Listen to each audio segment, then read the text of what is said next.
you guys are having a great day.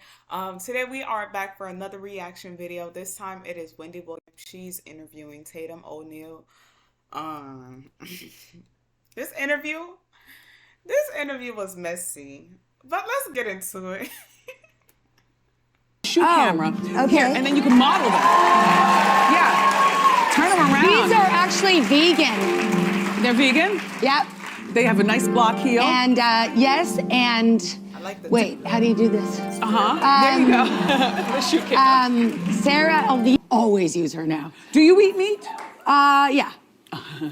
I do. I mean, I didn't for a long time, but I do now. You look good. Oh, thank you. So do you. Thank you. I'm pausing for a second because she said those are vegan shoes. Wendy gonna go ahead and ask her, "Do you eat meat?" So why you eating? Why you got on vegan shoes? Let's continue. But I'm talking about in terms of Hollywood, and you've been around for a long time. Yeah, I should look like hell. I really should. Well, I should be tired. I mean, you've had a legendary life, clubbing with Cher. No. Well, little.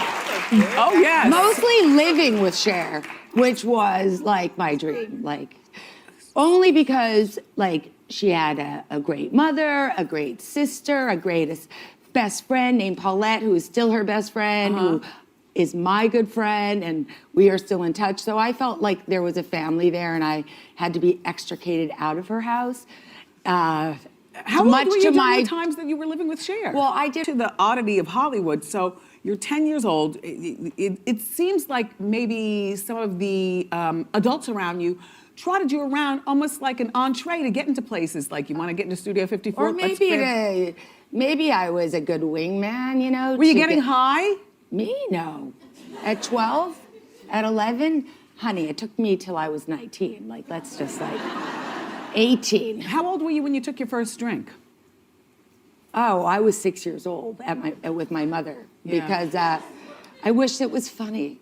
Yeah, you guys. You know, here's the thing, like, for my mother to have lost custody of me in the 70s, it means it had to be really bad. Yeah. At the time, my mother was living with a 15-year-old and... Boy or girl? A man. Oh, a boy. As a man, like as her lover. And she had been given amphetamines for her career to lose weight. And then she had the ism. She got immediately addicted. And as we all know, we are not our best selves when we're in active addiction. Absolutely. And she really kind of made life, it was just very difficult, and a lot of beatings and a lot of sexual abuse. Were you sexually abused? Yeah. My father's life as well when I turned about 13. But, you know. What I heard was when you were about 13 or 14, you had issues with your weight, which I don't see where. I never remember a bloated Tatum O'Neal. You and I are the same age. I never, and you look great. Thank you. But I never remember a Tatum O'Neal with weight issues. As a matter of fact. Listen, I'm sorry, at the time that I was dealing with my weight issues, my dad was living with Farrah Fawcett. And she was very slender and had sort of this amazing flat stomach. And I was 15 and awkward and grew. Is it true that your father co-signed on cocaine because he says that'll keep the weight off? No. Okay. No, I'm in the place where I want my dad to know that I forgive him, I love him, and forgive him is the wrong word, that I wish him the best. I'm looking at you, Dad, if you're watching this. I really, really love you, and I want you to get better. And forgiveness is the only way. What's your relationship like with John McEnroe? Because you were married to John for a moment. That was a big moment in paparazzi history right there. Yeah, before internet and stuff. Yeah.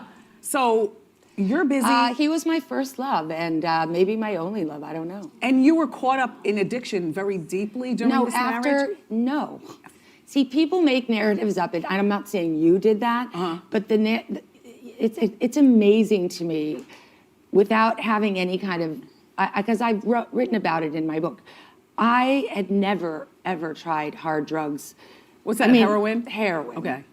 Until my separation agreement, in which my kids were with John when my daughter was 3 years old. A Wendy Williams interview. Wait, okay. She We have was crazy. Tell me everything. Literally. She was like, you were molested. That was like, she just like came out with these like, your dad gave you cocaine to lose weight, right? I go, no. And it was like at non sequitur after non sequitur. And then she was like looking through me. And then I go, okay, it was really nice to meet you. Goodbye. And you left with that? I did. I like went high, she went low. Interesting. I feel like that's kind of what Wendy does. That's in a way her gift, I did not know that. Yeah. I have not watched enough of Wendy Williams to know that she would not even mention the film. She didn't bring the film up? Barely. I'll do it. Okay. See, I love Wendy because it's almost like a hologram of a person where it's like, oh my God, Wendy Williams. She's even a little bit more kind of non sequitur since she had the fainting thing. Yeah. She's a little, I'm not quite sure what's going on. I don't know if she knew who was sitting there. Like she was fed the questions and then read the questions? No, but I think that she just, I don't know. It didn't seem like she knew. Did she seem like she was healthier? I don't know. You guys can like figure that one out yourself. Okay. You know what I love on the show? A Honesty. mystery. And I love honesty. But I love a bit of that's an interesting one. Yeah. Well, I won't ask you any of those questions. I'm here just to ask about whatever you want. Every guest who I comes wish on, my her goal the is to be best. friends. I hope she's okay. Yeah. I really do. I hope she's really okay. Right. I did worry when I left the show. Really? Yeah. That's too bad. Yeah, I just worried about her. I was like, wow. You know, sometimes when you do a live show and your guest is late, your guest is not briefed on what they already told you they were going to talk. All right, guys, we're going to go ahead and end the video right there. Let me know your thoughts on how you felt the interview went. Tatum O'Neal, from the recording that she had with the person, I don't know who that was, but after the interview, she did feel some type of way of how Wendy asked the questions and saying that she didn't really know exactly all those questions that she was going to ask, Wendy saying she did know because we did a pre-screen twice and let her know exactly what we're going to be talking about. I mean, of course, she didn't go through the movie. If you woke, you woke. Not if you know, but if you woke, you woke. But she went more towards the book that Tatum O'Neal has and discussed like some things that she spoke about with the book. Which, I mean, it's still a win-win because you were able to broadcast that at least. And then from there, once they get to know your life, if they want to go ahead and see the movie, they'll go ahead and see the movie. But guys, let me know your comments down below. How do you guys feel about this interview that they had? Both of them gave their intake of how they felt after the interview. And then also, don't forget to like and subscribe as well. And I'm going to see you guys in the next video. Bye, guys.